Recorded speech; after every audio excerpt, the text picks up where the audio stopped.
तेजो अजायत श्रोत्रराद्वायुश्च प्राणश्च मुखादग्निरजायत।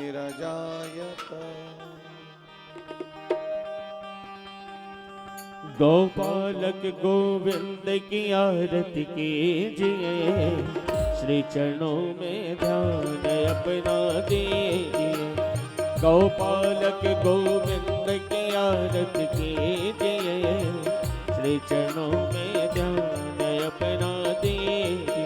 हरिवंश चरित मन में जो धरत शुभ कर्म कराने वाला, पापों को मिटाने वाला, परिवार बढ़ाए संताप मिटाए, शुभ कर्म समर्पित कीजिए, श्री चरणों में दान अपना दीजिए। गोपालक गोविंद की आरती कीजिए, श्री चरणों में ध्यान अपना दीजिए। कथा सुनी जनमे जय राजा, सीता को मुक्ति दिलाई, ऋषियों ने महिमा गाई। कथा सुनी जनमे जय राजा, कथा को मुक्ति दिलाई, ऋषियों ने महिमा गाई। प्रभु ध्यान लगा मन को भी जगा, प्रभु ध्यान लगा मन को भी जगा, अमृत रस को दीजिए, श्री चरणों में ध्यान अपना दीजिए। गोपालक गोविंद की आरती कीजिए, श्री चरणों में ध्यान अपना दीजिए।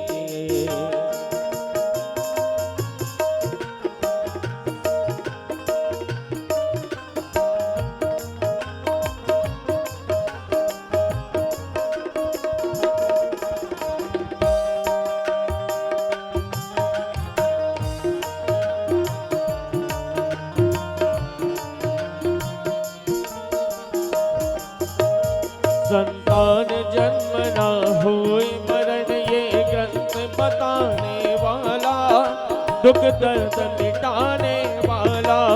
हरि ध्यान धरो शुभ कर्म करो, प्रभु पुत्र रक्त हम दीजिए, श्री चरणों में ध्यान अपना दीजिए। गोपालक गोविंद की आरती कीजिए, श्री चरणों में ध्यान अपना दीजिए। कार्तिक मास माघ महीने में कथा सुने जो गावे, मन वांछित फल को पावे। गोविंद नाम जपते हैं काम, गोविंद नाम बनते हैं काम, प्रभु शरण में लीजिए, श्री चरणों में ध्यान अपना दीजिए। गोपालक गोविंद की आरती कीजिए, श्री चरणों में ध्यान अपना दीजिए। कर्पूर गौरम करुणावतारम, संसार सारम भुजगेन्द्रहारम, सदा वसंतम हृदयारविंदे, भवं भवानी सहितं नमामि। त्वमेव माता चन्ता त्वमेव, त्वमेव बन्धो चन्ता त्वमेव, त्वमेव विद्या द्रविणं त्वमेव, त्वमेव सर्वं मम देव देव। ओम यजेन यमयजन्त, बैठ जाओ माइक। ओम यजेन यमयजन्त देवास्तानि धर्माणि प्रथमान्यासन्नाति हनाकं महिमानः, सचन्द्रपूर्वे साध्याः सन्ति देवाः। ॐ नानासुगन्धिपुष्पाणि यथा कालोद्भवानि च, पुष्पाञ्जलिर्मया दत्ता ग्रहणात् परमेश्वर मन्त्रपुष्पाञ्जलिं समर्पयामि। बैठ जाओ।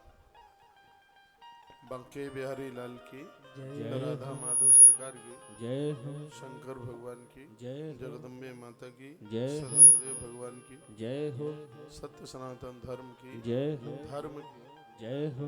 अधर्म का नाश हो, प्राणियों में सद्भावना हो, कल्याण हो, गौ माता की रक्षा हो, भारत माता की जय हो, भारत भूमि की जय हो, होरी हनुमान जी महाराज की जय हो, बाबा वटेश्वरनाथ भगवान की जय हो, कैला देवी मैया की जय हो, बाबा विश्वनाथ भगवान की जय हो नमः पार्वती पतये हर हर महादेव।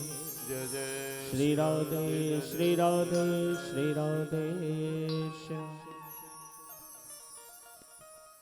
श्री राधे। अरे बोलिए शंकर भगवान की जय, बोलिए बांके बिहारी लाल की जय। जय जय श्री राधे, जय जय श्री राधे, जय जय श्री राधे श्याम। पतित पावनी मंगलकारिणी जो नित्य प्रति कलमल को विध्वंस करने में सक्षम ऐसे भगवान के पावन चरितामृत हरिवंश महापुराण की पावन कथा के माध्यम से आप सबको अनुग्रहित कर रही ऐसी पवित्र वाणी पूज्य महाराज जी की यह वाणी और इस वाणी को श्रवण करने के लिए पधारे सभी श्रद्धालु भक्तजन एवं सत्संग और तुलसी तपोवन यूट्यूब चैनल के माध्यम से श्रवण कर रहे सभी भक्तजनों का मैं हार्दिक अभिनंदन करता हूँ, स्वागत करता हूँ। दिन प्रतिदिन निरंतर आनंद में वृद्धि हो रही है। ऐसा पावन आनंद पूज्य महाराज जी वृंदावन से पूर्व पुष्कर में थे, पुष्कर से पूर्व जम्मू में थे, जम्मू से पूर्व अन्य क्षेत्रों में थे। जैसे ही ब्रज में पधारे, वृंदावन पधारे और वृंदावन में पुनः पूज्य महाराज जी ने कार्तिक मास की पावन बेला में एक नया उमंग, एक नई कुंभ जैसी और स्थिति पूज्य महाराज जी ने कर दी। चाहे वह गोपाष्टमी की भावी तिथि रही हो, चाहे वह पावन तिथि एकादशी की रही हो, चाहे वह पावन तिथि द्वादशी की, जिस पावन तिथि में तुलसी शालिग्राम विवाह महोत्सव था और संपूर्ण यह कार्तिक मास पूज्य महाराज जी के द्वारा आनंद के साथ भर दिया गया है। हर व्यक्ति को वह अपनी अमृत वाणी से आनंदित कर रहे हैं, साथ ही साथ सभी भक्तजनों को अपनी वाणी से और ज्ञान गंगा का रसामृत से वह लाभान्वित कर रहे हैं। साथ ही साथ सबको गौ माताओं से, दीनहीनों से एवं कैंसर हॉस्पिटल के माध्यम से उन गरीब जनों से जोड़ने का कार्य कर रहे हैं। ऐसे पावन अनुष्ठान, ऐसी पावन कथाएं, जिन कथाओं के माध्यम से जन जन में भक्ति बढ़े, जन जन में परस्पर प्रीति बढ़े, जन जन में गौ माताओं के प्रति प्रेम बढ़े, अगाध श्रद्धा बढ़े।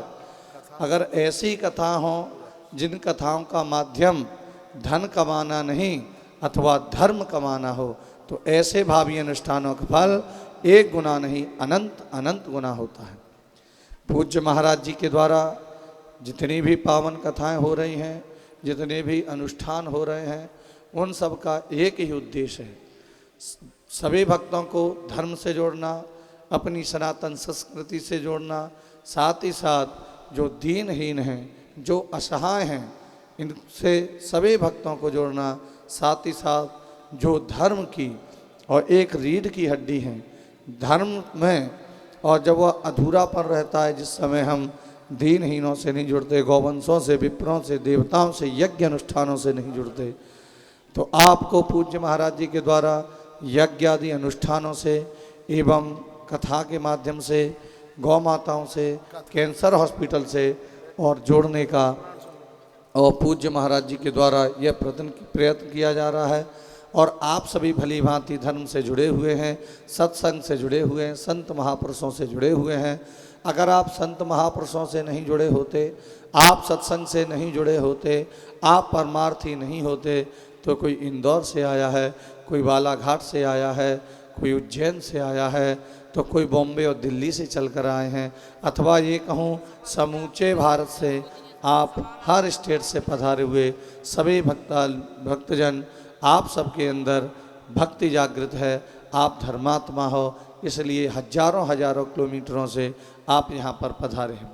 सबसे बड़ी बात तो यह है, आप सभी आनंद के साथ इस तुलसी तपोवन गौशाला एवं तुलसी तपोवन और गौशाला के साथ साथ तुलसी वन आश्रम में निवास कर रहे हैं।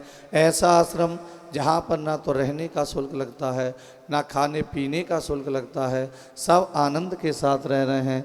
और यह बड़ी सौभाग्य की बात है कि हमें ऐसे महापुरुष प्राप्त हुए हैं।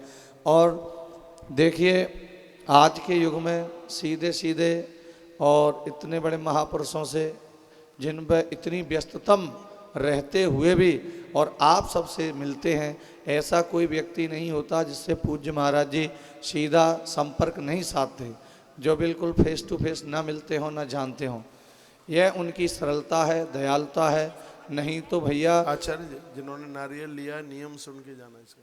और देखिए अभी आपने संतान प्राप्ति का जो श्रीफल नारियल पूज्य महाराज जी के द्वारा व्यासपीठ से दिया गया है, इसकी विधि क्या है, किस प्रकार से रखना चाहिए, कहाँ रखना चाहिए, कैसे पूजा करनी चाहिए, क्या कौन से मंत्र का जप करना चाहिए, यह सभी अभी पूज्य महाराज जी कथा के माध्यम से आप सबको श्रवण कराएंगे।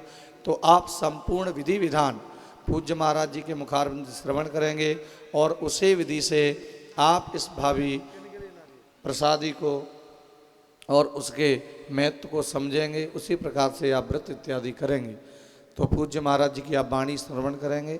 साथ ही साथ मैं निवेदन कर रहा हूँ पूज्य महाराज जी के द्वारा इस कार्तिक मास की सेवाओं के माध्यम से हम सबको धर्म से और दान से जुड़ा है। जैसा कि आज की पावन सेवा है शंखदान। जैसा कि मैंने प्रातःकालीन वेला में आप सबको बताया, शंखदान का अपने आप में विशेष महत्व है। शंखदान वह है भैया, शंख जिस घर में प्रवेश कर जाए अथवा जिस घर से शंखत ध्वनि हो जाए वहाँ से, और भैया जितने भी भूत हैं, पिशाच हैं और जितनी भी बलाएँ हैं, वो घर से जहाँ तक शंखत ध्वनि होती है वहाँ से दूरी बना लेते हैं। ऐसा यह शंख पावन शंख है।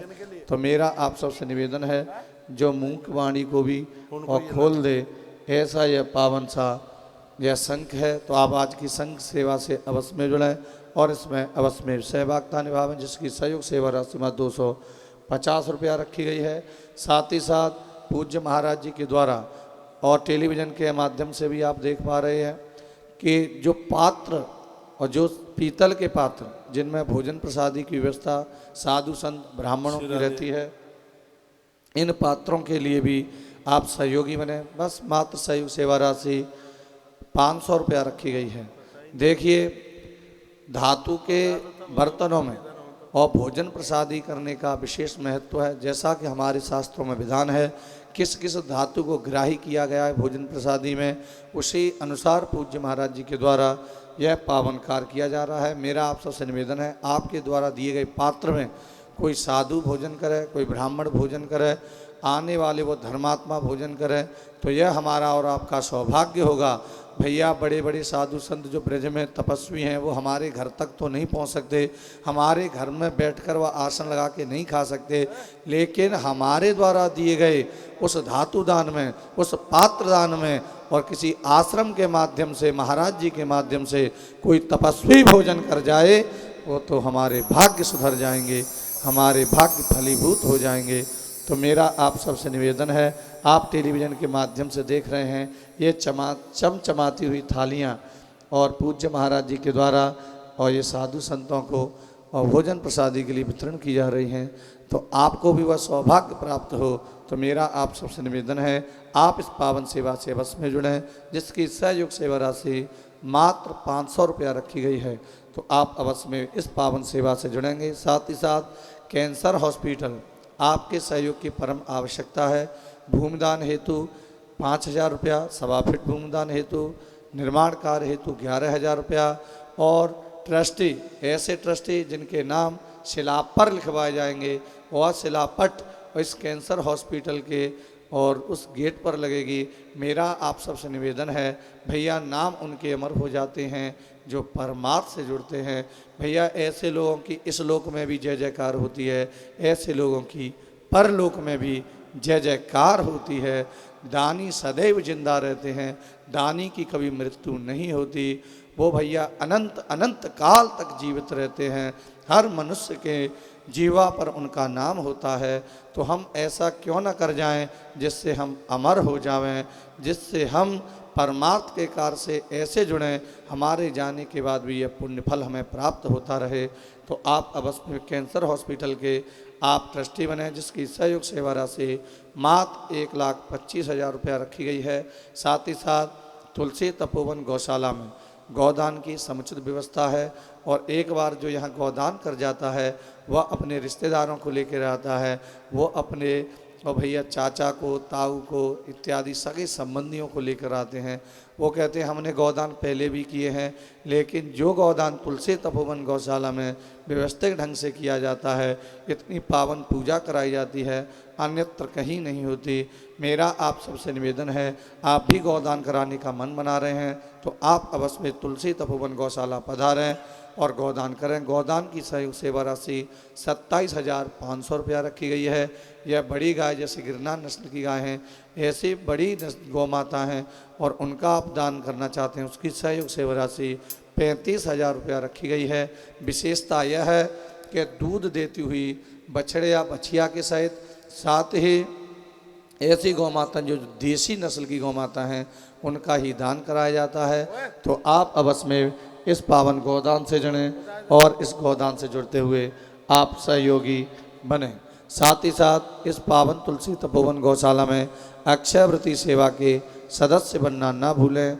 अक्षयव्रती सेवा वह सेवा है जिस सेवा के माध्यम से हम रहें या ना रहें, लेकिन पुण्य फल प्राप्त होता रहता है। एक गौ माता के लिए 1.25 शेर भूषा की हम आजीवन व्यवस्था कर पाते हैं।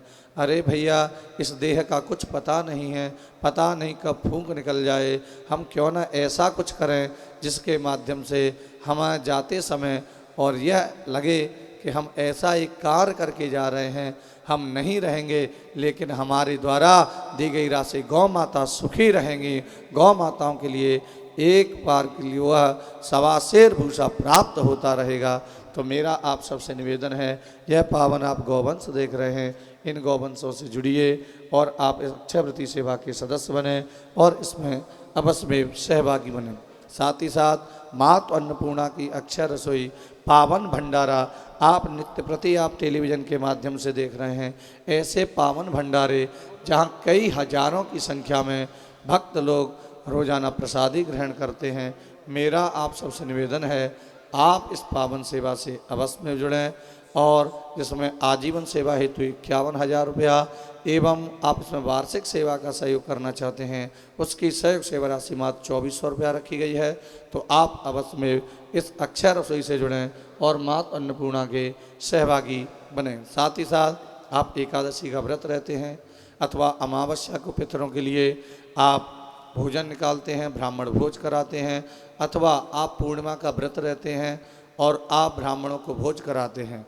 आपके द्वारा ऐसे ब्राह्मणों का भोज हो जो ब्रह्मचारी हों, वेद विद्या में रत हों, ऐसे ब्राह्मणों को भोजन प्रसादी कराने का फल प्राप्त हो। तो यहाँ पर द्वादशी का, पूर्णिमा का, अमावस्या का पावन भंडारा होता है। तो आप इस पावन भंडारे से भी जुड़ेंगे जिसकी सहयोग सेवा राशि 3,711 रुपया रखी गई है। तो आप अवश्य में इस पावन भंडारे से जुड़ें। साथ ही साथ जो कार्तिक मास का पावन भंडारा, जहाँ साधु संत ब्राह्मणों का भंडारा और उनको दक्षिणा, तो इसकी सहयोग सेवा राशि मात्र 6,000 रुपया रखी गई है।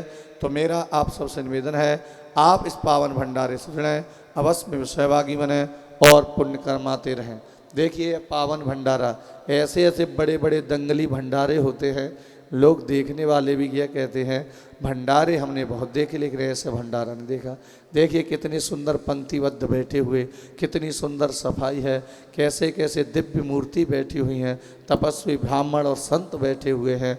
और इनके द्वारा जब आपके द्वारा दी गई राशि का और ग्रास लिया जाएगा तो समझ लीजिए आपके पितर भी वह भाई नृत्य कर रहे होंगे, वह अपने भाग्य की सराहना कर रहे होंगे कि हमारे कुल में कोई ऐसा वीर पैदा हुआ है, ऐसा दानवीर पैदा हुआ है जिसके माध्यम से यह भोजन प्रसादी ब्राह्मणों को, उन संतों को प्राप्त हो रही है। मेरा आप सबसे निवेदन है, इस पावन भंडारे से आपको को भी जुड़ने का सौभाग्य प्राप्त हो। आप अवश्य में इस पावन भंडारे से जुड़ें, अवश्य में सहभागी बने और इस पुण्य कार्य से जुड़े रहें। साथ ही साथ मैं पुनः आपसे निवेदन करूंगा, आज की पावन सेवा शंख सेवा है आप इस संघ सेवा सेवस में जुड़ें, जिसकी सेवा राशि 250 रुपया एवं पीतल के जो पात्र हैं उनके दान है उसकी सेवा राशि मात्र 500 रुपया रखी गई है। तो मेरा आप सबसे निवेदन है, आप इस पावन पुण्य दान से जुड़ें, अवश्य में सहभागी बने। और मैं अब ज़्यादा समय नहीं लूँगा, पूज्य महाराज जी के पावन चरणों में निवेदन करूँगा सभी भक्तों को हरिवंश की पावन कथा से जुड़ें, जो कि वंश वृद्धि के लिए और भैया राम बाण का काम करते हैं। इससे बड़ा कोई उपाय संतान प्राप्ति के लिए नहीं है। और यह गौशाला में यह अनुष्ठान हो रहा है, आप सच्चे मन से सुनेंगे, अवश्य में भी आप श्रद्धा विश्वास के साथ सुनेंगे तो वंश की वृद्धि 1% नहीं 1000% होगी, 7% होगी। तो मेरा आप सबसे निवेदन है, आप इस भावी अनुष्ठान से जुड़ें और पूज्य महाराज जी की पावन वाणी से जुड़े रहें। और मैं अब ज़्यादा समय नहीं लूँगा, पूज्य महाराज जी के पावन चरणों में निवेदन करूँगा सभी भक्तों को आज की पावन कथा से लाभान्वित करें। जय गौ माता, जय गोपाल।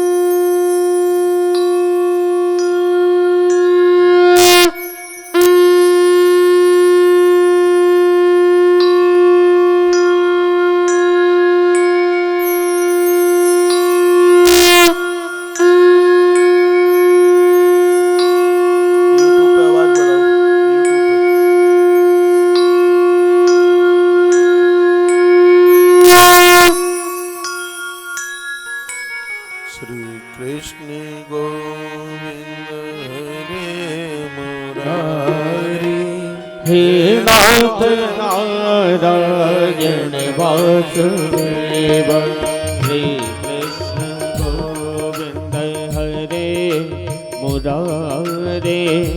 हे नाथ नारायण वासुदेव, हे नाथ नारायण वासुदेव, हे नाथ नारायण वासुदेव, हे नाथ नारायण वासुदेव, हे नाथ नारायण वासुदेव।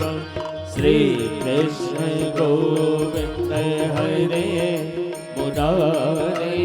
हे नाथ नारायण वासुदेव।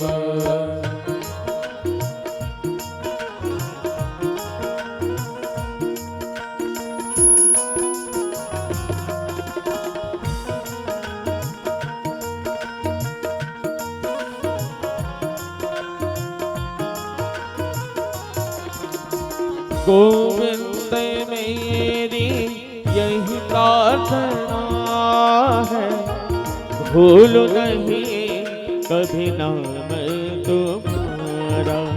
गोपाल मेरी यही प्रार्थना है, भूल नहीं कभी नाम तुम्हारा। इस काम हो के मैं दिन रात गाऊं, इस काम हो के मैं दिन रात गाऊं। हे नाथ नारायण वासुदेव, श्री कृष्ण गोविंद हरे मुरारे। हे नाथ नारायण वासुदेव।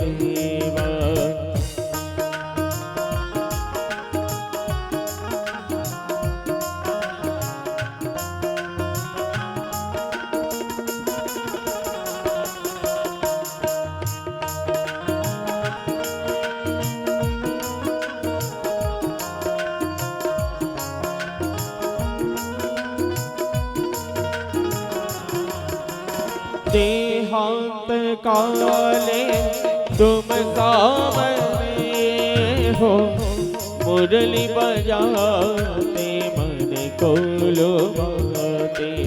देहांत काले तुम सामने हो, मुरली बजाते मन को लुभाते।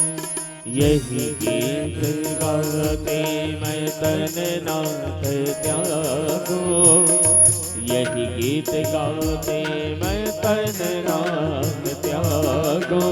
हे नाथ नारायण वासुदेव श्री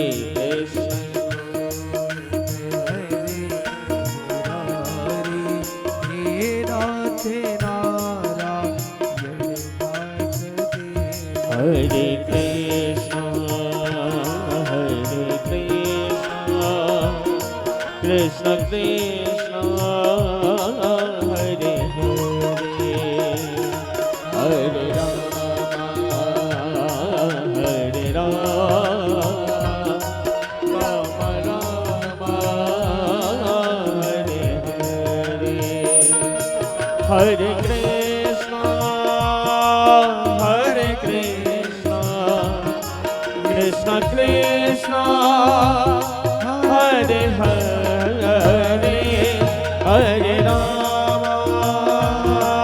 हरे राम, राम राम हरे हरे, हरे कृष्ण कृष्ण कृष्ण हरे हरे, हरे राम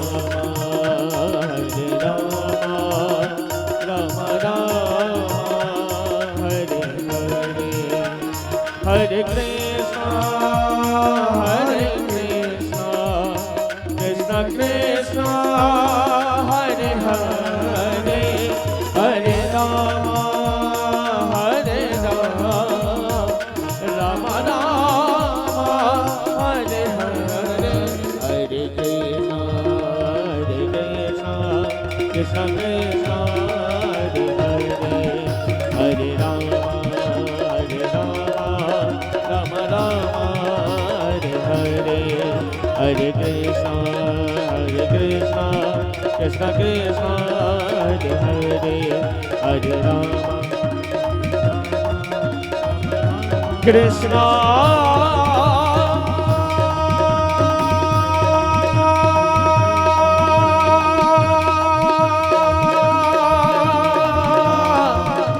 हरे कृष्ण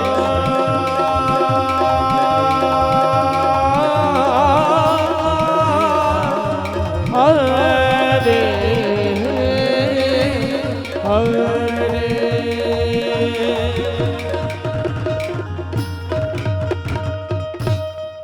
बोलिए निकुंज विहारी लाल की जय श्री हनुमंत बलवंत महाराज की जय परम कल्याणी गया मैया की जय श्री वृंदावन धाम की जय हो।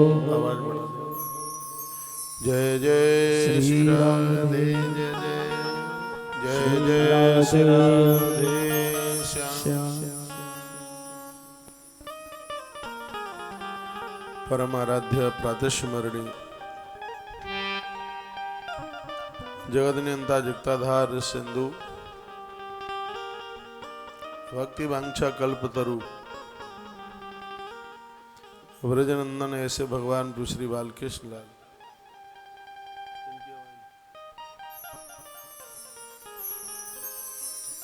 उन्हीं की बड़ी महती कृपा से 2022 का कार्तिक मातम कार्तिक मास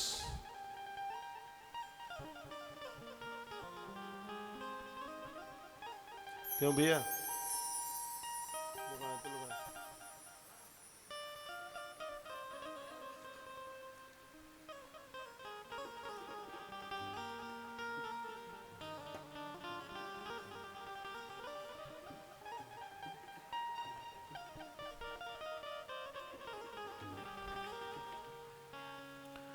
और ऐसे कार्तिक मास के भावी पुनीत समय पर हरिवंश पुराण की कथा श्रवण करने के लिए तुलसी तपोवन गौशाला के इस पवित्र परिसर में बैठे हुए आप सभी भगवत प्रभु प्रेमी जन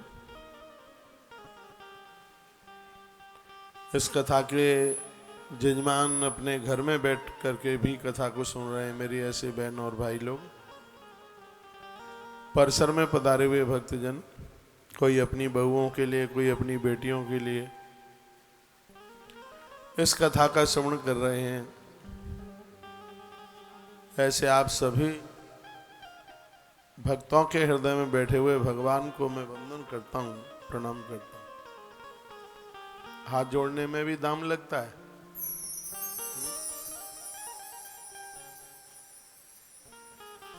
कल से इस कथा का आयोजन आरंभ हो चुका है। प्रातः सस्वर पाठ चल रहा था, बड़ा आनंद हो रहा था। हो सकता है आप तो ना हो यहाँ। सस्वर पाठ हरिवंश पुराण के श्लोक बड़े मीठे हैं, बड़े मधुर हैं। लिखा है, जब काले पठे नित्यम पुत्र लाभम धनम श्रियम ऐश्वर्यम राज सम्मानम सद्यो याति न संशय। मत करो बात भाई।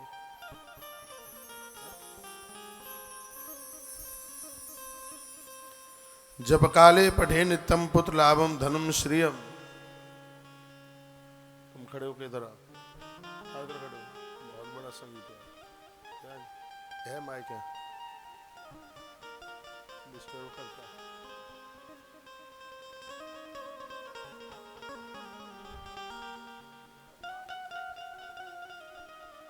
पूजा के समय पर सुबह शाम जब भी कोई हरिवंश पुराण की कथा का श्रवण करेगा या इसका पाठ करेगा तो पुत्र लाभम धनम श्रियम, इसका प्रभाव है कि इस कथा के द्वारा संतान लाभ की प्राप्ति होगी। इससे धन मिलेगा, ऐश्वर्य मिलेगा, राज सम्मान मिलेगा। सद्यो यातिन संशय, इसमें बिल्कुल भी कोई संशय वाली बात नहीं है। संतान प्राप्ति के लिए हरिवंश पुराण से बढ़कर के और कोई दूसरा परम साधन नहीं है।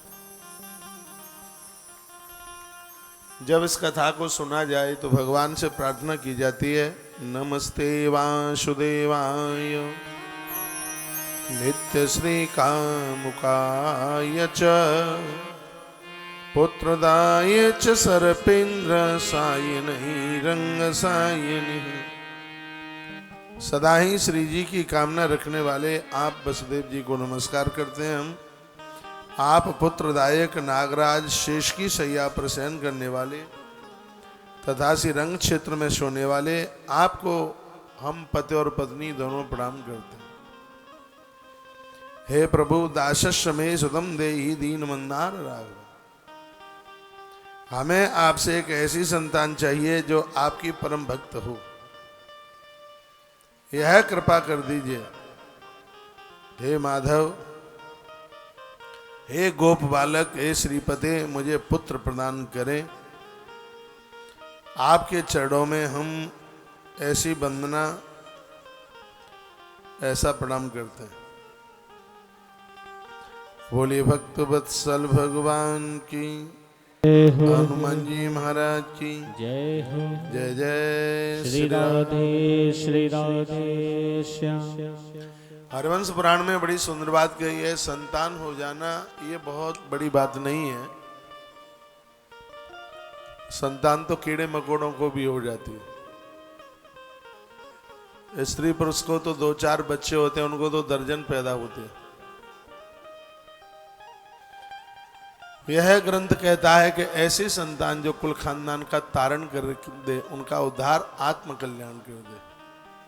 सिर्फ हरिवंश पुराण की कथा संतान को ही जन्म देने के लिए नहीं, हरिवंश पुराण की कथा अच्छी संतान को जन्म देने के लिए है।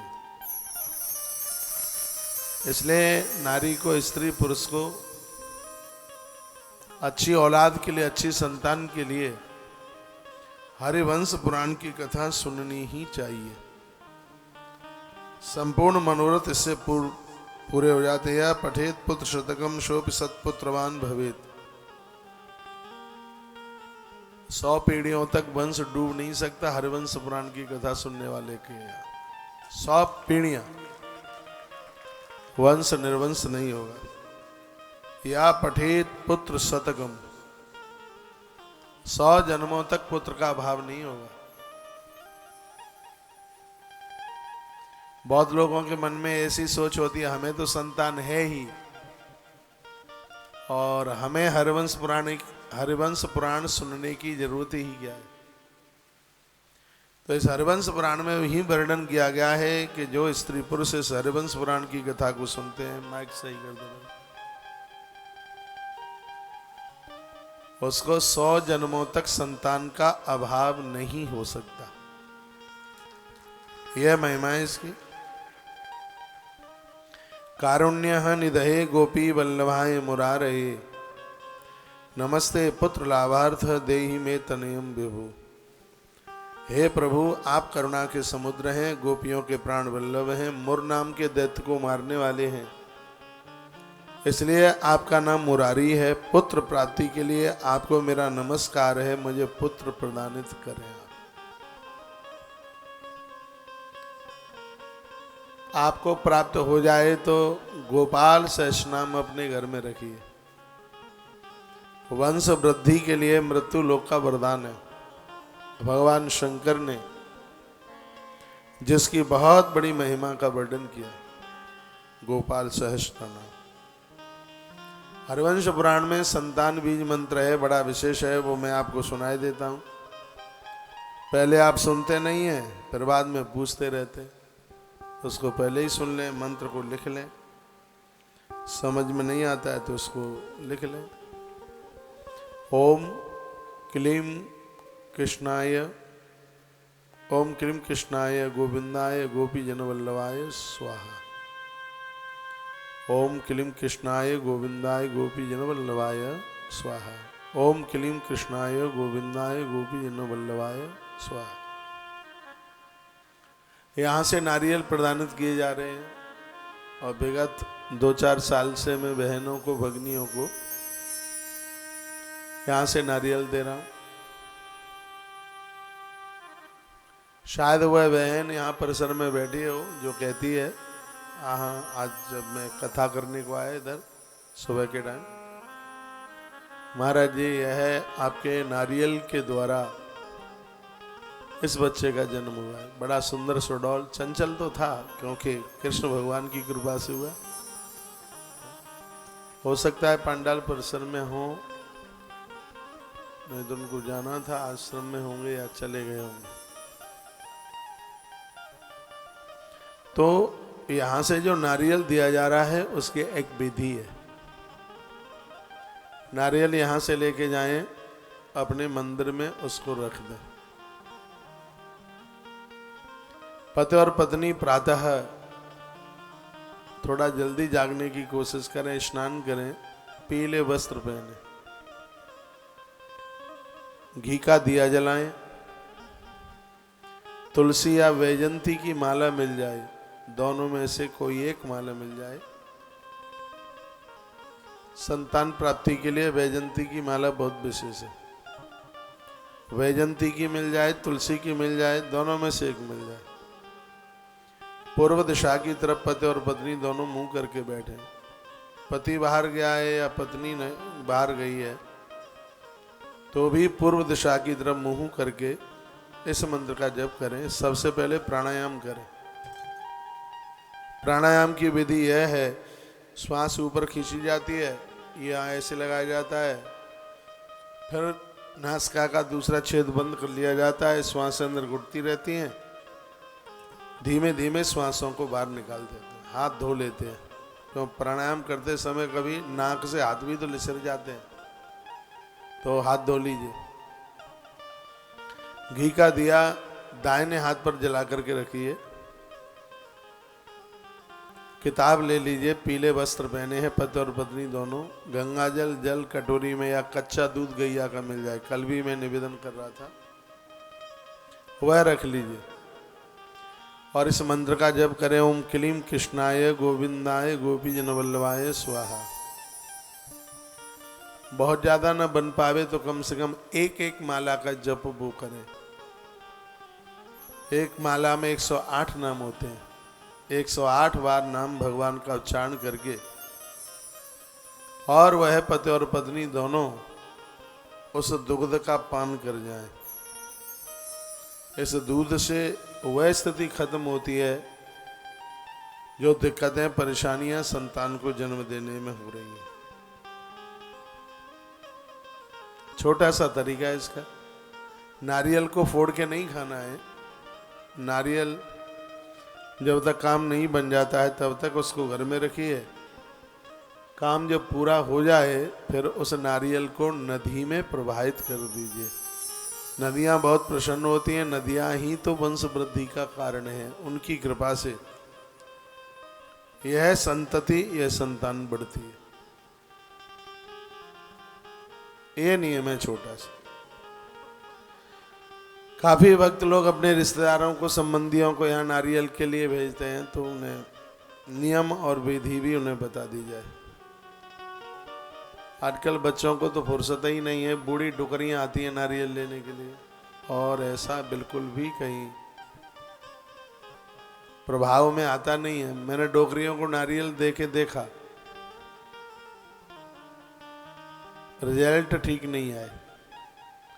और जब बहू बेटे दोनों पहुंचे हैं, बड़ी प्रसन्नता पूर्वक, इसको कहते हैं झोली भरना। झोली भरना, इसमें झोली भरी जाती है। डुकरिया की झोली थोड़ी भरी जाएगी, बहू की झोली भरी जाएगी। पुरुष से भी स्त्री का होना ज्यादा जरूरी होता है। आप भागे भागे आते हैं, थोड़ा टाइम लेके आइए। हमारी बस निकल रही है, आपकी ट्रेन निकल रही है, तो इतनी जल्दी में आते ही क्यों जब निकल रही है तो। जो यह मिला है नारियल, यदि इसको एक श्रद्धा पूर्वक, एक विधि विधान के साथ इस मंत्र का जप कर लिया जावे, तो इस मंत्र का प्रभाव है कि यह मंत्र घर में संतान को जन्म दे देता है। इसमें कोई संशय वाली बात नहीं। अपुत्रः पुत्रमाप्नोति यदनो धनमाप्नुयात् नरमेधा सुमेधाभ्याम यतः फलम प्राप्यते नरः। जिनके घरों में हरिवंश पुराण की पूजा होगी, ग्रंथ पूजा जाएगा, एकादश श्लोक वैसे भी गुनगुनाते रहेंगे, तो अश्वमेध यज्ञ करने का फल तत्काल प्राप्त हो जाएगा। इसमें कोई संशय वाली बात नहीं है। इतना बड़ा प्रभाव इस ग्रंथ हरिवंश पुराण का है। विप्र रत्नापहारी च शून्यपत्य प्रजायते तेन कार्य विशुद्धिर्थम महारुद्र जपादिकम। जो ब्राह्मण के रत्न का अपहरण करता है वह संतानहीन हो जाता है। बहुत ध्यान से सुनना। ब्राह्मण की कोई भी चीज उससे लेके देता नहीं, कर्जा लिया दिया नहीं, उसकी कोई वस्तु ले ली। ब्राह्मण, मंदिर का पुजारी, बेटी और वैदभ्य नारी जिसके माथे में सिंदूर नहीं है, संत गुरुजन, इन लोगों से यदि किसी ने धन ले लिया और वापस नहीं दिया तो वो संतानहीन हो जाएंगे। ऐसा इस ग्रंथ में लिखा है। विप्र रत्नापहारी च शून्यपत्य प्रजायते तेन काय विशुद्धर्थम महारुद्र जपादिकम। जो ब्राह्मण की वस्तु का अपहरण करता है वह संतानहीन हो जाता है। उससे शरीर की शुद्धि के लिए गुरु मंत्र का जप करना चाहिए। गुरु मंत्र ऐसा है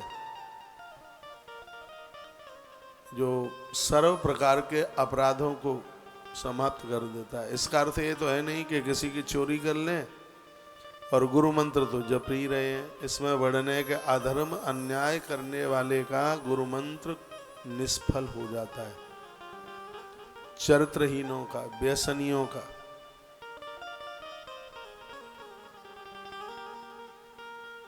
मंत्र काम नहीं करता। वो कैसे लोग होते होंगे जो स्त्रियां अपने गुरु में वासना, और जो गुरु अपनी शिष्याओं में वासना खोजते हों। मुझे लगता है कि इनको देख करके नरक भी रोता होगा। नरक भी अपनी नाक सिकोड़ लेता होगा। यह पाप नहीं, पाप का बाप है यह। इससे बड़ा कोई पाप हो नहीं सकता। और ऐसी बहुत घटनाएं घटती रहती हैं।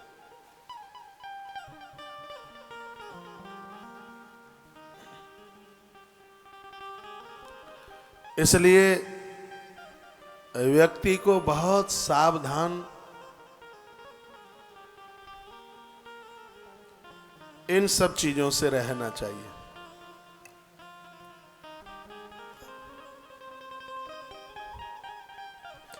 विप्र रत्नापहारी च सोनपत्य प्रजायते तेन काय विशुद्धर्थम महारुद्रः जपादिकम्।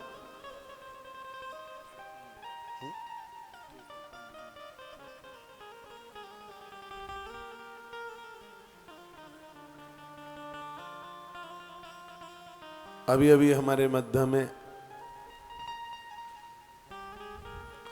अध्यात्म जगत में बड़ा आनंद लेने का और उन्हें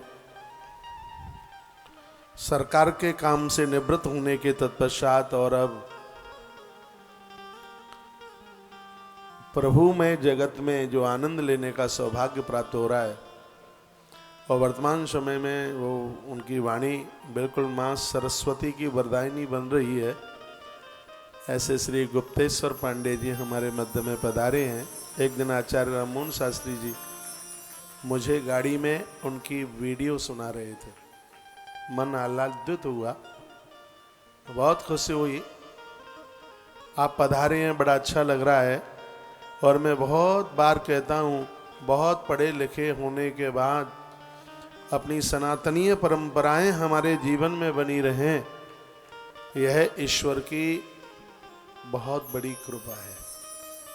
नहीं तो कुछ पद प्रतिष्ठा पाकर के सबसे पहले तो कुंभकर्ण जागता है। कुंभकर्ण का अर्थ जानते हैं? अभिमान।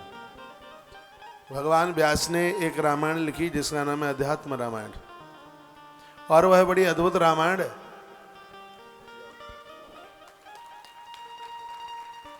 उसमें उन्होंने लिखा है कि कुंभकर्ण 6 महीना सोता था।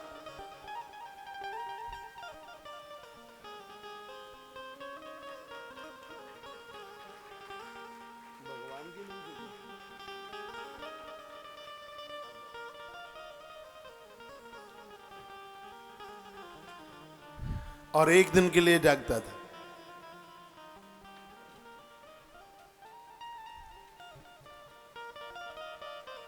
सोफा थोड़ा ज्यादा पीछे हो रहा है।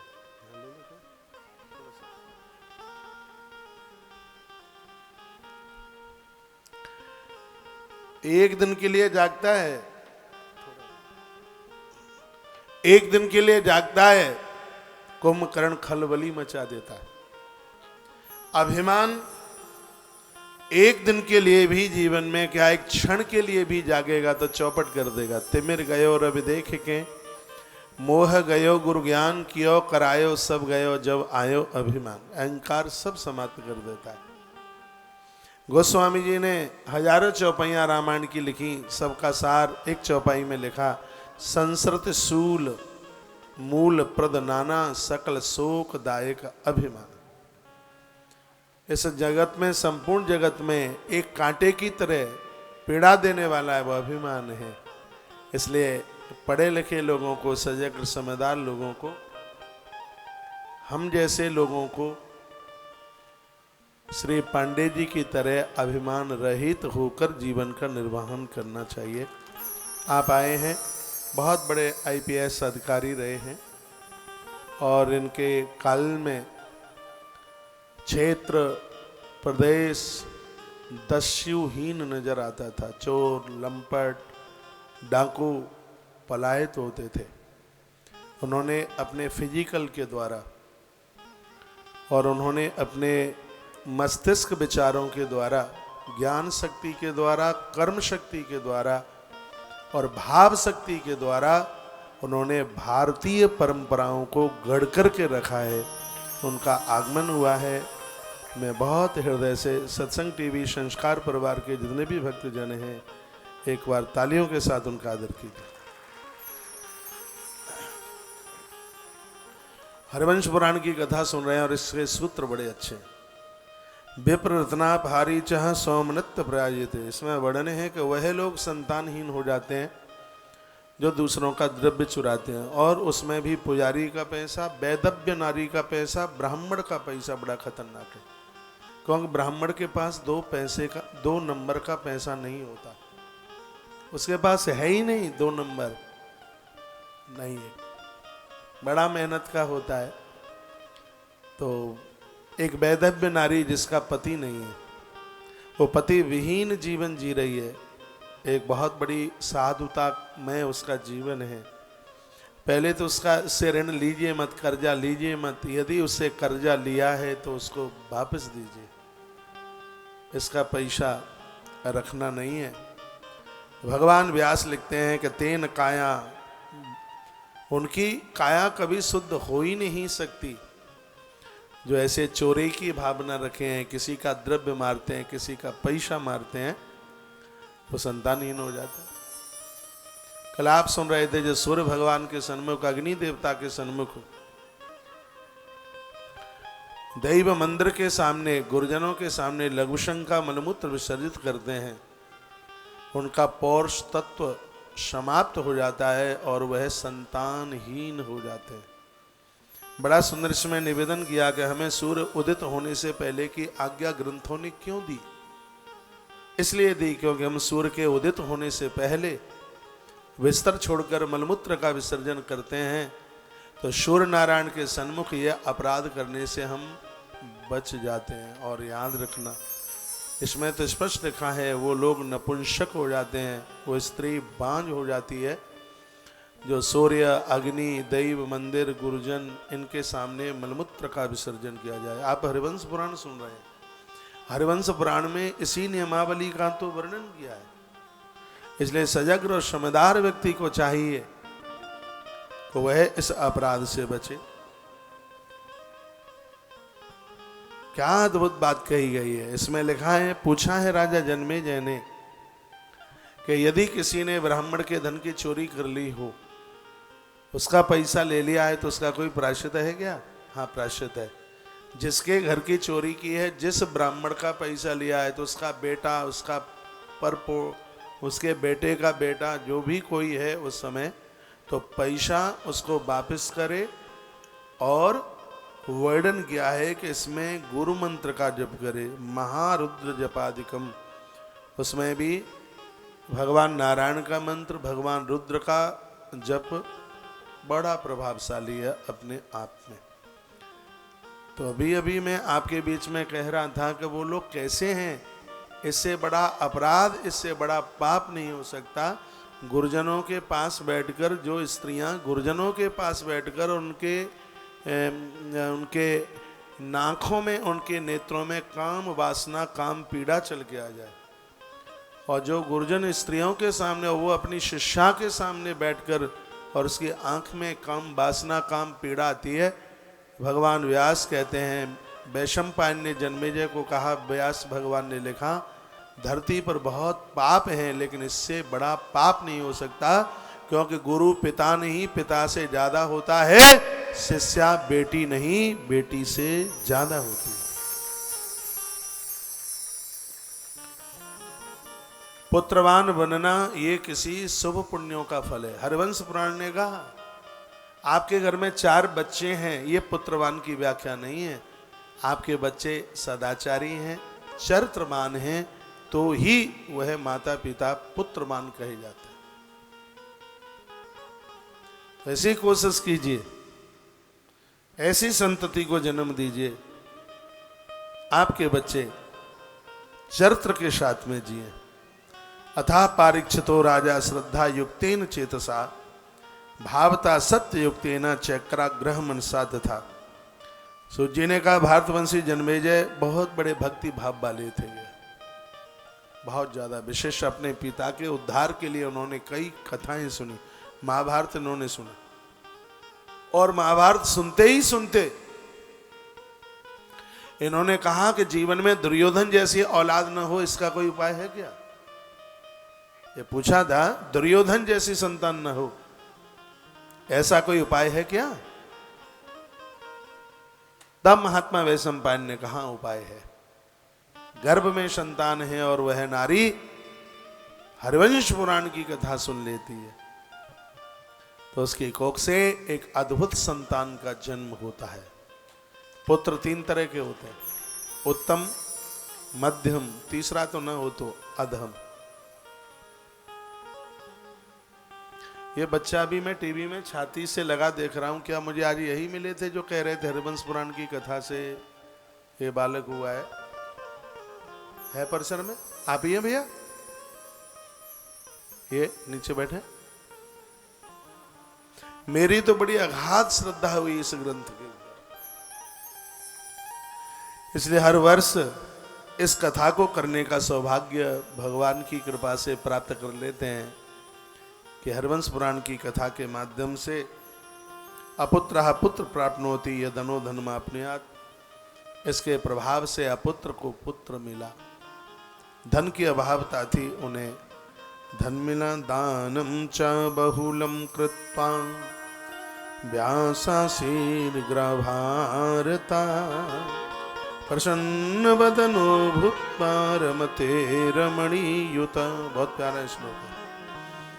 दानम च बहुलम कृत्वा व्यासाशीर्ग्रभारता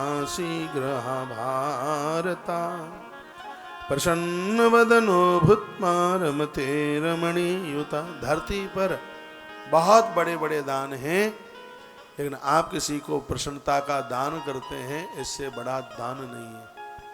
पति और पत्नी आपस में लड़ते हैं, झगड़ते हैं, पति और पत्नी आपस में लड़ते हैं, झगड़ते हैं, और उस लड़ाई और झगड़े में संतान का जन्म होता है तो उसका असर होने वाली औलाद के ऊपर पड़ता है।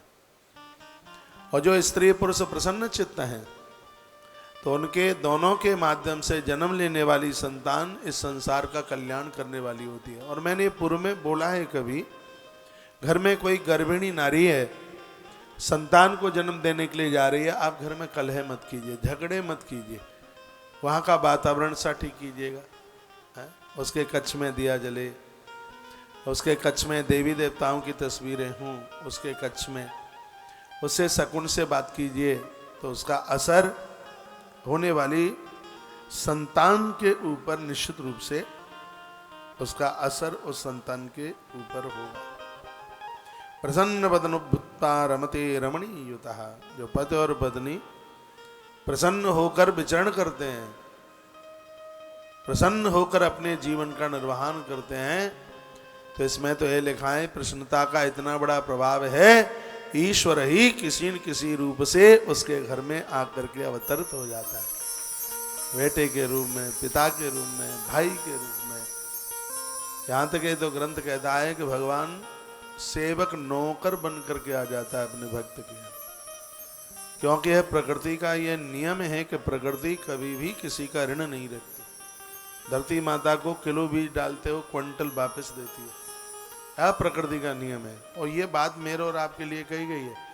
हम इस प्रकृति से जितना जो भी कुछ ले रहे हैं इसका कई गुना करके दो। हम क्या नहीं ले रहे, हम सूर्य भगवान से प्रकाश ले रहे हैं, और हम रेडी हैं इस सूर्य भगवान के, यदि 1 लोटा जल हम उन्हें नहीं देंगे तो अगले जन्म में हमें आंखें नहीं मिलेंगी। प्रकाश ले रहे हैं उनसे, तो हम 1 लोटा जल उन्हें समर्पित करें। वो हमारे जल के लिए वो भूखे नहीं है। भगवान भास्कर इस जल को देवताओं के पास तक पहुंचा देते हैं। देवताओं को सीधे पानी पिलाना है आपको, तो सूर्य भगवान को अर्घ दीजिए। गरीब को, ब्राह्मणों को, इनको आप जल पिलाते हैं, सूर्य भगवान को अंजलि देते हैं आप, तो सीधा भगवान के लोक तक यह सब जा कर के पहुँचता है। हम प्रकृति के ऋणी हैं और इससे हम ले रहे हैं, तो इसको हम दें। हमारे यहाँ हमारी संस्कृति में देने की बहुत बड़ी भावना है। वो कैसे लोग हैं, झूठे मेडिकल लगाते रहते हैं। वो कैसे लोग हैं, काम चोरी करते हैं। कैसे लोग हैं, पहले तो नौकरी के लिए इतनी कोशिश और प्रयास किए जाते हैं, फिर उसमें हरामखोरी की जाती है, झूठे मेडिकल। और एक बात कहूंगा मैं, कर्म ही पूजा है, सिर्फ माला पकड़ना ही आराधना नहीं है। अपने कर्म में संपन्नता के साथ विशुद्धता शुद्धता होगी तो आपके पास में प्रभुता चल करके आएगी।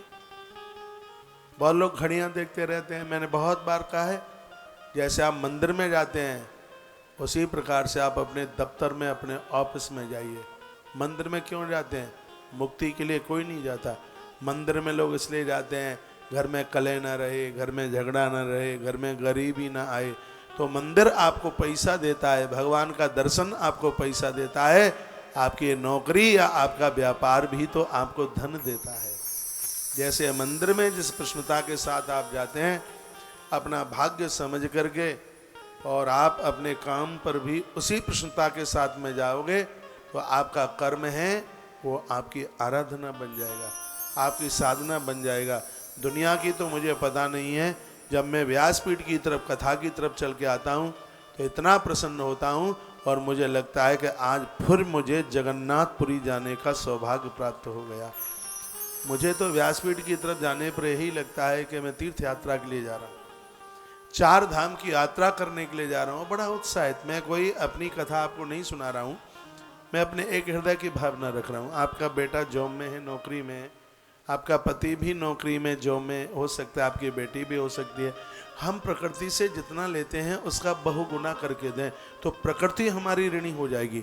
और जब हम प्रकृति के ऋणी हो जाते हैं तो ये ग्रंथ कहता है वो है लोग अपंग, मूक, बहरे, गूंगे, नेत्रहीन, इस तरीके से घायल होते हुए और इस जमीन पर, इस धरती पर आकर के वो जन्म लेते हैं।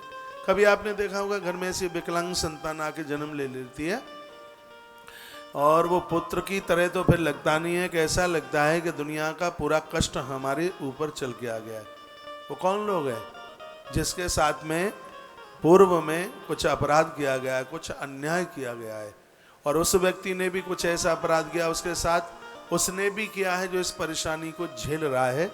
इसलिए यह प्रकृति उसको दंड देने के लिए उसने ऐसा कर दिया।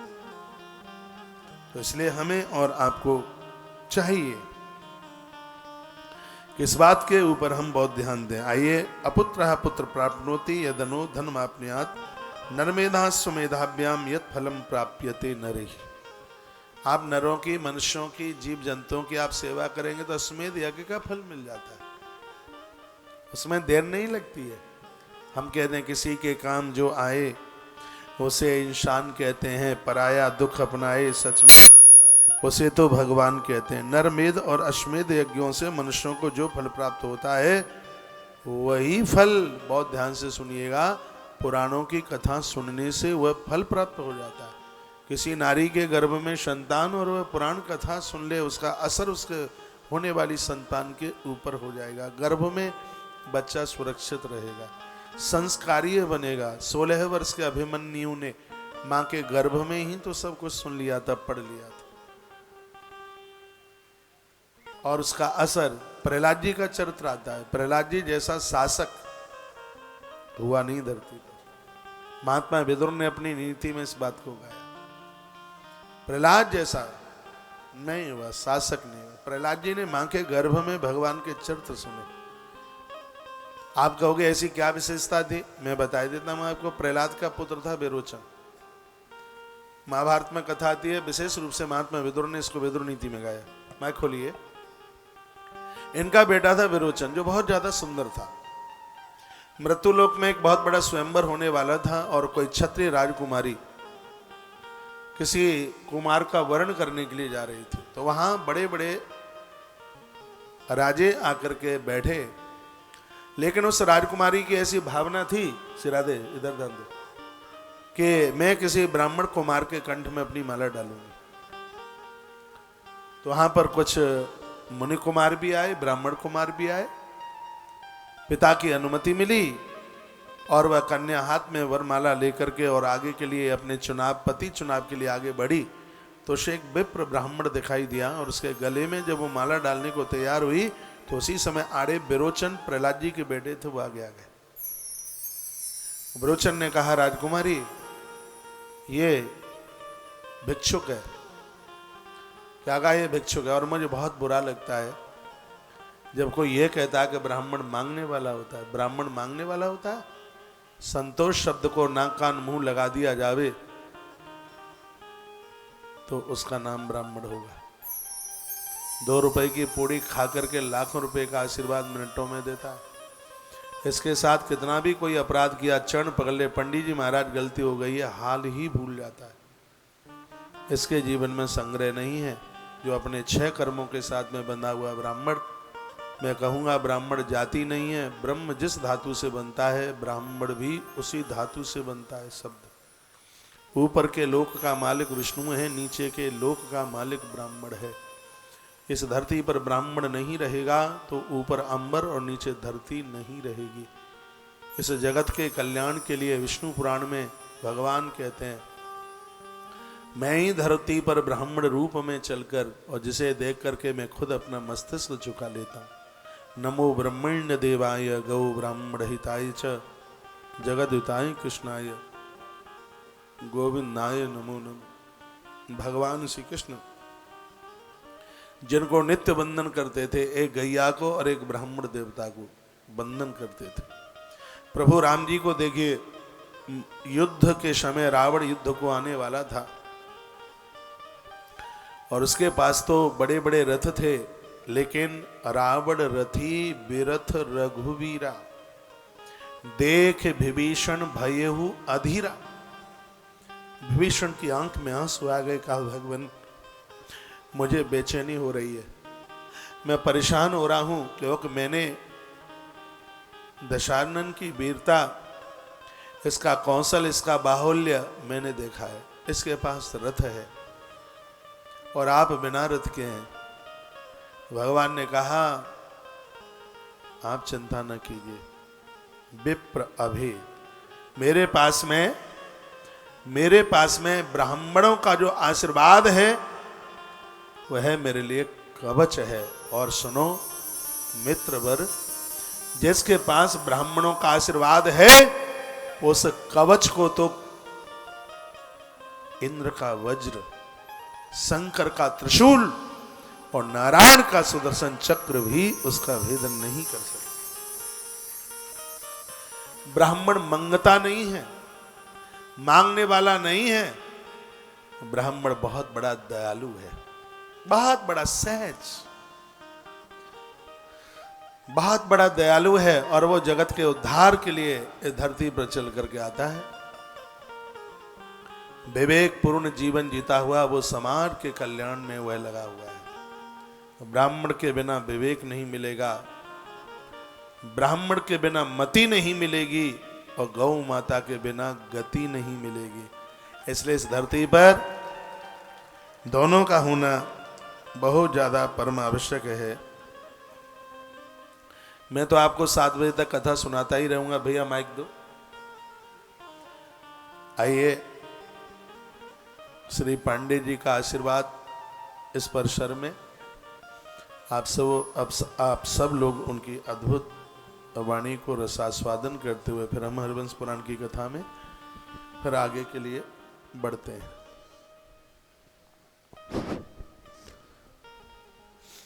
सच्चिदानंद रूपाय विश्वोत्पत्त्यादि हेतवे तापत्रय विनाशाय श्री कृष्णाय वयं नमः।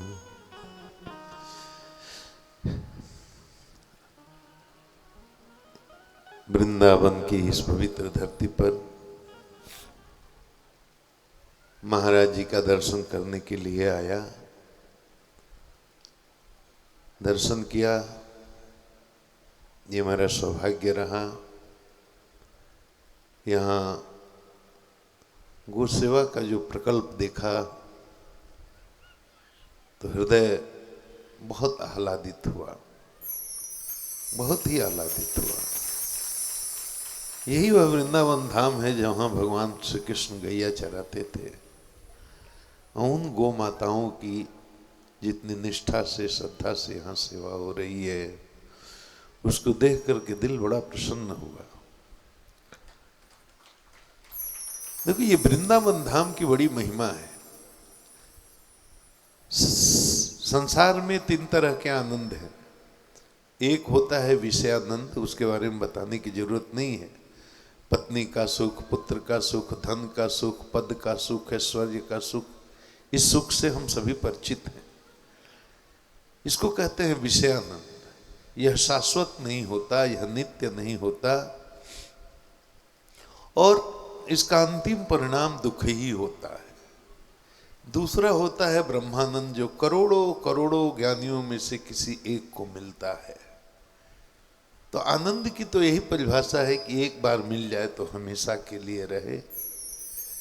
यह दिव्य होता है, चिन्मय होता है, अनिर्वचनीय होता है, भूमा होता है और निरंतरम वर्धमानम होता है, क्षण क्षण उसमें वृद्धि होती है।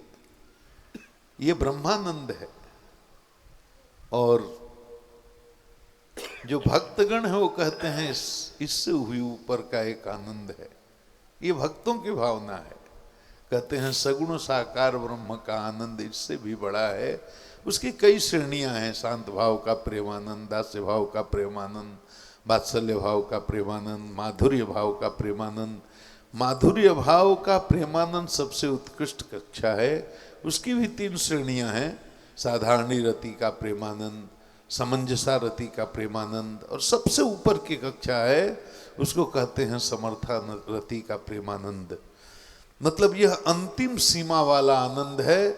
और यह बात मैंने इसलिए कही कि इसी अंतिम सीमा वाले आनंद को अधिकारी जीवों को प्रदान करने के लिए श्रीधाम वृंदावन में आज से लगभग 5250 वर्ष पूर्व परम ब्रह्म परमेश्वर श्री कृष्ण के रूप में अवतरित हुए थे। और यहाँ रास रचा करके शरद पूर्णिमा की रात्रि को ये आनंद सभी अपने अधिकारी जीवों को प्रदान किया था। और उस श्रीधाम वृंदावन में मुझे आने का अवसर मिला। उस श्रीधाम वृंदावन में ऐसे दिव्य संत का दर्शन करने का मिला। आप जिनके कृपा पात्र हैं उनका मैं बहुत बड़ा स्नेह पात्र हूँ। श्री अवधेशानंद गिरी महाराज कौन नहीं देश में, और पूरे देश ही नहीं पूरे विश्व में जिनका इतना बड़ा सम्मान है, जूना अखाड़ा के महामंडलेश्वर आचार्य महामंडलेश्वर हैं, उनके आप कृपा पात्र हैं, उनके हम स्नेह पात्र हैं, उनका बहुत हम पर आशीर्वाद बरसता है। तो महाराज जी का दर्शन पा करके मैं बहुत अपने को कृतकृत्य समझता हूँ, बहुत ही अपने को धन्य समझता हूँ। और आपके सेवा और निष्ठा के जो कार्य हैं गौ माता की जिस तरह से सेवा कर रहे हैं, तो मैं ईश्वर से प्रार्थना करूंगा कि मेरे उम्र से भी कुछ कट करके वो आयु आपको लगे कि आप गौ माता की इसी तरह सेवा करते रहें। आपको बहुत बहुत प्रणाम, बहुत बहुत नमस्कार। जय श्री राधे।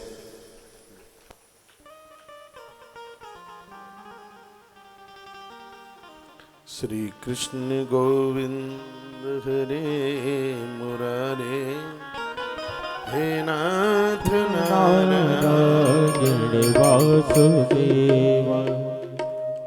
बोली गोपाल कृष्ण भगवान की जय परम यज्ञेश्वरी गौ माता की जय हो। जय जय श्री राधे श्री राधे श्री राधे श्याम।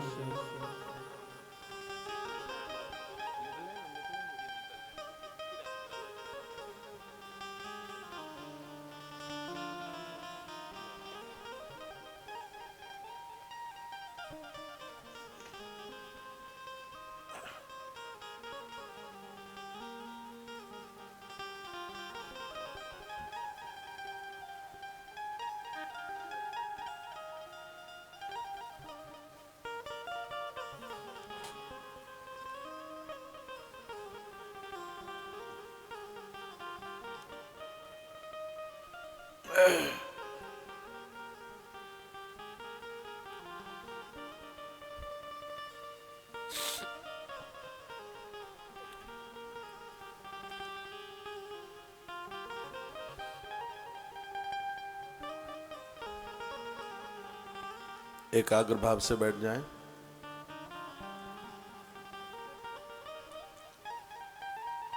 आज की कथा बड़ी अद्भुत है।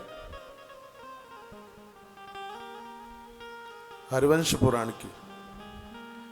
कोई भी कार्य किया जाए तो उसको एक नियम के साथ, एक विधि के साथ। तो इस कथा के सुनने के कुछ नियम है, कुछ विधि है, और मैं कहना चाहूंगा कि इस कथा को एक विधि के साथ, नियम के साथ सुने तो ये कथा बहुत कल्याणकारी हो जाएगी। मेरी उन बहनों के लिए तो वरदान बन जाएगी जो संतान इच्छा से इस कथा को श्रवण कर रही हैं। वो भाई लोग, खैर ये भाई लोग तो उतना देवियों का सहयोग करते नहीं है जितना उसने अपने धर्म में अपने आप को समर्पित किया है। मैं निवेदन कर रहा हूं, इसके नियम क्या है वो सुन लें। नवावृतनाम पुंसाम नियमा सुनिसत्तमा एक कालासन शैव अद्धशाही भविन्नर। 7 दिवसीय कथा या 9 दिवसीय कथा, इसको श्रवण करने का जिसने व्रत लिया है उसके लिए कुछ आवश्यक नियम है। महात्मा वैशंपायन कहते हैं, जन्मेजय सुनो मैं बताता हूं। व्रती पुरुष एक समय भोजन करे और नीचे भूमि पर सोए। एक ही समय भोजन करे और जमीन पर सोए। जब तक ग्रंथ समाप्त न हो जाए तब तक ब्रह्मचर्य साधना के साथ, जब तक अनुष्ठान पूरा न हो जाए तब तक से ब्रह्म संयम, ब्रह्मचर्य साधना के साथ वह रहे। स्थातव्यम ब्रह्मचर्येण यावद ग्रंथ समाप्त हरिवंशे तथा राजन पायसम चर भोजन। हे राजन, रात्रि के समय में जब वो भोजन ले, जितने दिन कथा चले, वो पति और पत्नी दोनों खीर जरूर लें।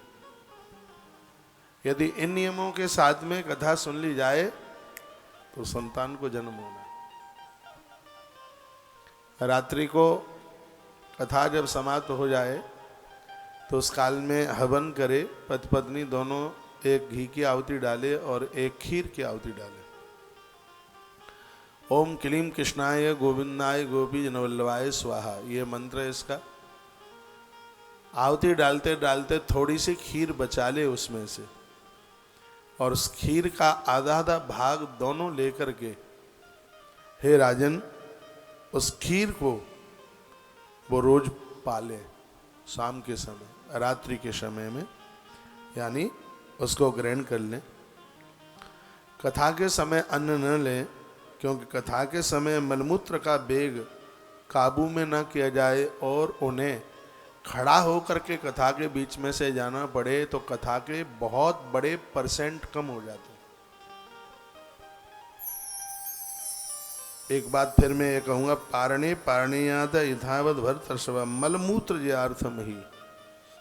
उन लोगों को बहुत बड़ा जयी, बहुत बड़ा साधक कहा गया है जो साधना में से मलमूत्र विसर्जन के लिए नहीं जाते। लेकिन इसमें एक बात और है कि उसका यदि वेग है और ये रोकेंगे तो किडनी फेल हो जाएगी। साधना इतनी जबरदस्त होनी चाहिए कि मलमूत्र की जरूरत ही नहीं पड़े उसमें। मैं बड़ा बड़भागी हूँ, भाग्यशाली हूँ, 27वां साल कथा का है और कभी भी व्यासपीठ छोड़ करके जाना नहीं पड़ा, कभी नहीं जाना। कभी पूजा में से नहीं जाना पड़ा।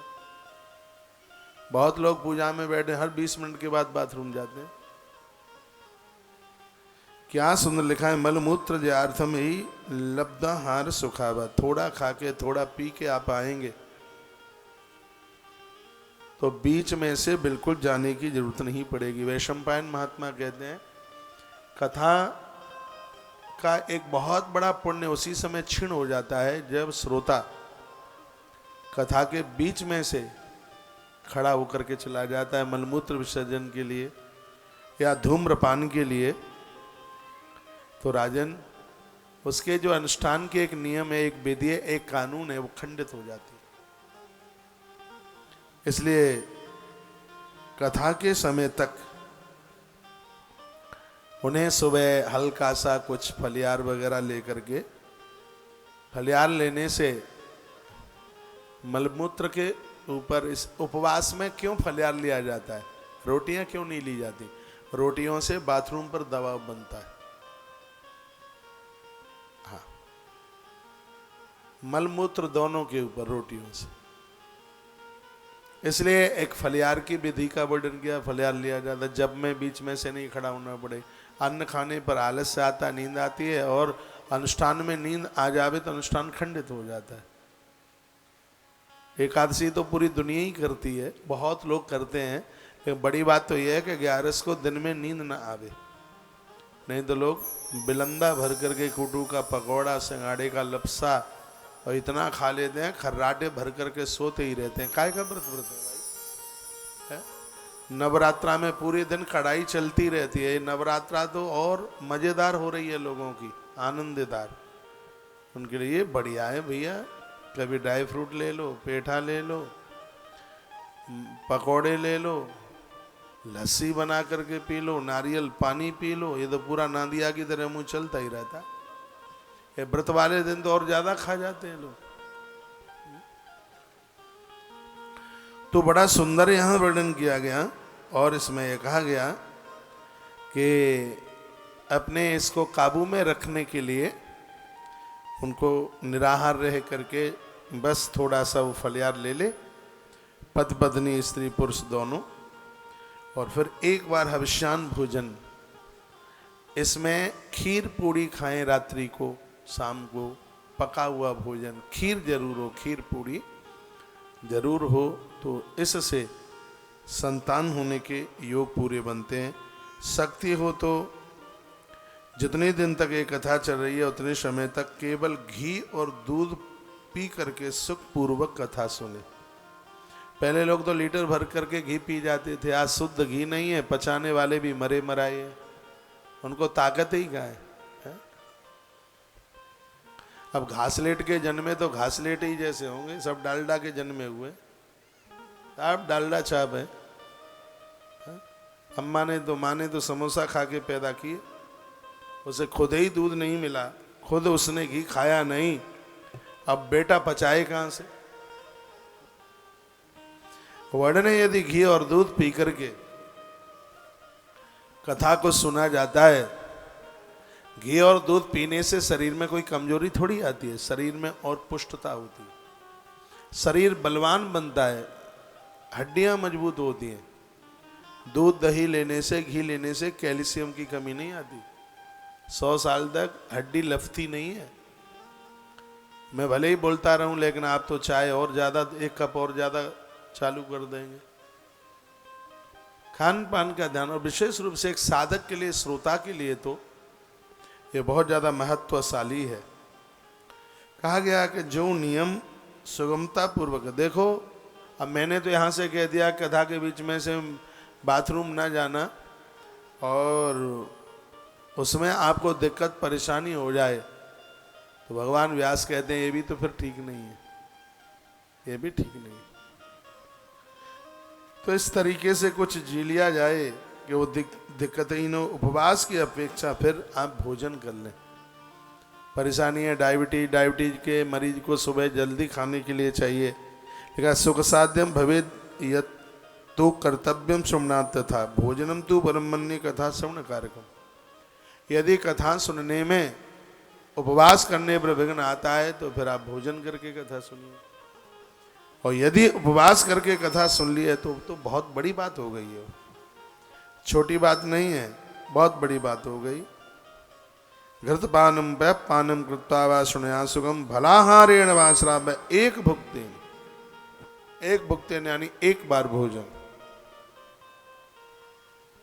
लेकिन होता यह है कि 4 बार भोजन भजन एक बार, पता है 4 बार भोजन भजन एक बार, इसमें भी आवे आफत 1000। खाना तो पूरा दिन चलता रहता है, भजन तो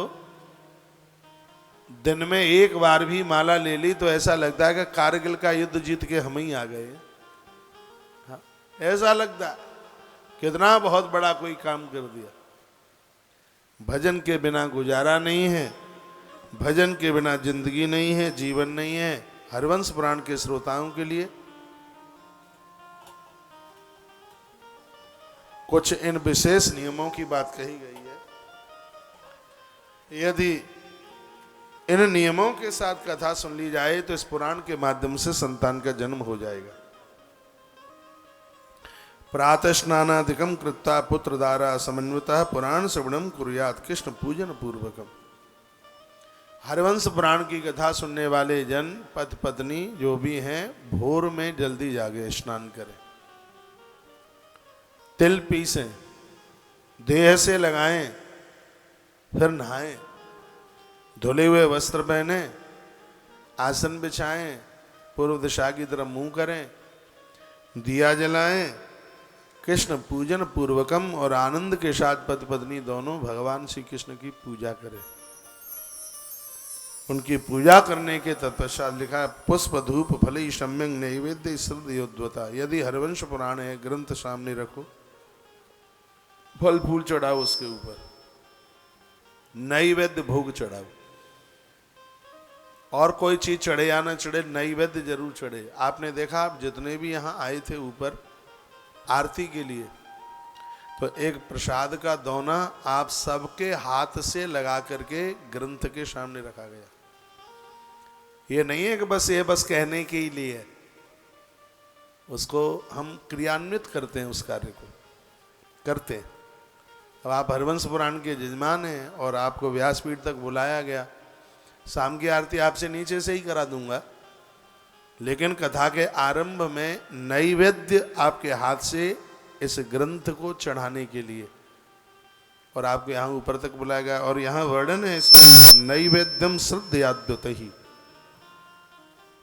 जो इस पुराण को नैवेद्य समर्पित करेंगे, भगवान गोपाल भगवान श्री कृष्ण उन्हें संतान प्रदानित करेंगे। उन्हें हमें घर पर भी जो लोग सुन पा रहे हैं और इस कथा के श्रवणार्थ वो जमीन में आसन लगा करके बैठे हैं, थोड़ा सा भोग भगवान गोविंद को नैवेद्य रोज लगाइए, तो इससे संतान की प्राप्ति होगी। तो वर्णन किया गया पुराण श्रवणम कुर्यात् कृष्ण पूजन पूर्वकम। भगवान श्री कृष्ण की पहले पूजा करें, स्मरण करें, चिंतन करें, ओम नमो भगवते वासुदेवाय, इस मंत्र का उच्चारण करें। उसके तत्पश्चात पुराण की पूजा करें, कथा चलती रहे। ओम क्लीम कृष्णाय गोविंदाय गोपी जन वल्लभाय स्वाहा, मन में ऐसा जप चलता रहे। संतान की